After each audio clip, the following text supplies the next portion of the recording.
Good afternoon, Robert Scribbler here on Valentine's Day, February the 14th. And I'm just going to do a brief observation of a riptide here at Jennette's Pier. I'm just going to show you what it looks like from the shoreline.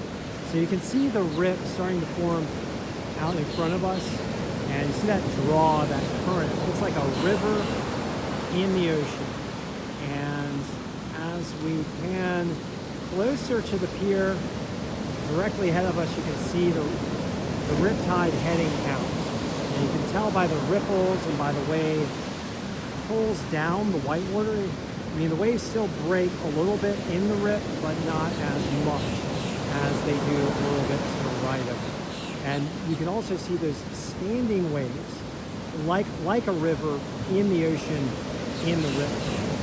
And so you can see those waves breaking a little bit in the riptide, but not as forcefully as they are here to the right of the riptide over on the sandbar.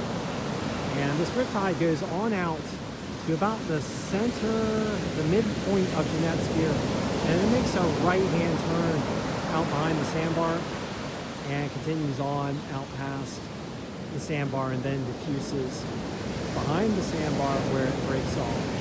And this happens as the tide starts to go out. You get these rips here. And sometimes surfers use them as a highway out to the bigger waves. Don't try this if you're inexperienced. It can be very dangerous. But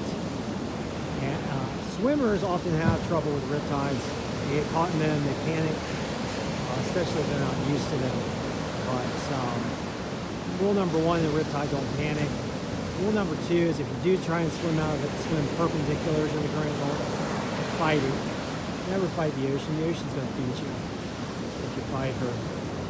And then, if worse comes to worse, just let it take you out, which isn't the worst case because it's going to stop. And so once it does stop, you can swim perpendicular to the current and then head back toward the sandbar and then ride the waves back into shore. Ride the breaking waves. All right, so brief observation of a riptide and an explainer on riptide. Thank you for joining me for this Valentine's Day episode of the ABX Wave Report here at